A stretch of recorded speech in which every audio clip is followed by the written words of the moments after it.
Do you know how to make tea? Can you tell the steps? To make tea, 1. Take some water in a pan and place it on a stove. 2. Switch on the burner and let the water boil. 3. Put some tea leaves in the boiling water. 4. Add some sugar and milk to the boiling water. 5. Keep the pan on the burner for 5 minutes. 6. Switch off the burner and sieve the tea in a cup. Your hot cup of tea is ready. To perform a task, you need to follow certain steps in sequence. Similarly, a computer also follows a set of instructions to do a task. A set of instructions given to a computer to perform a particular task is called a program. An algorithm is a set of sequential steps required to perform a task or solve a problem. Some important characteristics of an algorithm are: it should have a finite number of steps. It should be written in simple, easy and precise language that everyone can understand. Each step should present exactly one thing to do. At the end, you must achieve the final desired outcome. The steps to make tea that you learnt earlier is also an algorithm. Look at the characteristics and check if all are being fulfilled. Yes, they are. Let us understand the concept of algorithms through more examples. Example 1. Write an algorithm to switch on your computer. Steps: 1. Switch on the main power supply. 2. Switch on the UPS, uninterrupted power supply. 3. Switch on the CPU. 4. Switch on the monitor. The desktop will appear on the screen. Example 2. Write an algorithm to add the numbers A and B. Steps: 1. Read the number A. 2. Read the number B. 3. Add the numbers A and B. 4. Save the sum. 5. Show the sum as output. Example 3. Write an algorithm to compare two numbers and find the greater number. Steps: 1.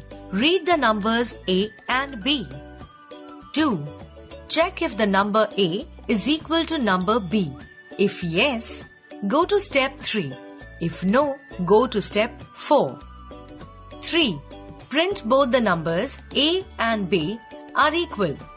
End the program. 4. Compare the numbers A and B. If number 1 is greater, go to step 5. Else, go to step 6.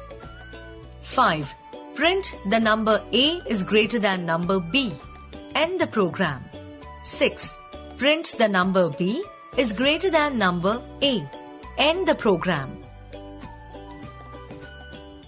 Advantages of an algorithm. There are many advantages of an algorithm. Some of them are: an algorithm is not dependent on any particular computer language. It is easy to understand as it is written neatly and stepwise.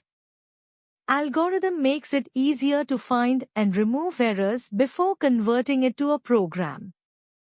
An algorithm can be converted to a program easily. The pictorial representation of an algorithm is called a flowchart.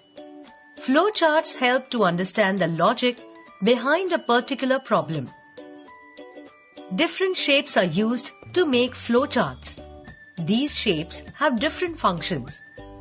This shape is called start or stop box. It is used to start and end a flowchart. This is called processing box. It is used for processing or calculation statements. This is called input or output box.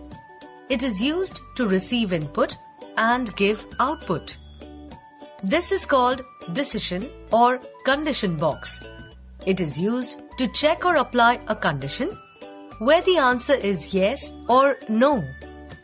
These are flow lines. They are used to show flow of control in the program. These are connectors. They are used to connect one part of the flowchart to another. Some advantages of flowcharts are: flowcharts are a pictorial representation, so they help understand the logic of a program easily. Use of different boxes for different functions help understand the purpose and solution of a specific problem clearly. Rules for drawing a flowchart. While drawing a flowchart, one should keep some points in mind. These are: a flowchart should have one logical start and end. The direction for the data flow should be top to bottom or left to right. All the boxes of the flowchart should be connected using the arrows. A decision box can have 2 or 3 exit points. A process box must have only one exit point. Let's understand how to make a flowchart. Let's make the flowchart on the topic to find the greatest number. First, take 3 numbers A, B and C and read these numbers. Now, put a condition whether A is greater than B. If answer to the above condition is yes, then put another condition that whether A is greater than C. If answer to the condition is no, then put another condition whether B is greater than C. If answer to condition A is greater than C and B is greater than C is no, then C is the greatest number. If answer to condition A greater than C is yes, then A is the greatest number. If answer to condition B greater than C is yes, then B is the greatest number. Once we have found the greatest number, the flowchart will stop. Now you know how to find the greatest number from a flowchart. Find the smallest number out of 3 numbers with the help of flowchart. Loops. We sometimes need to repeat an instruction multiple times to complete a task and get the desired result. This type of repetition can also be observed in nature. The revolution of Earth around the sun and the day and night cycle are good examples of loops. At the core, all loops work in a similar fashion, which is: start. Perform the first instruction. Check if the task is complete. If the task is not complete, then perform the instruction again. If the task is complete, end the task. This is the simple working of a loop. In this type of loop, the condition is checked after the instruction has been performed once.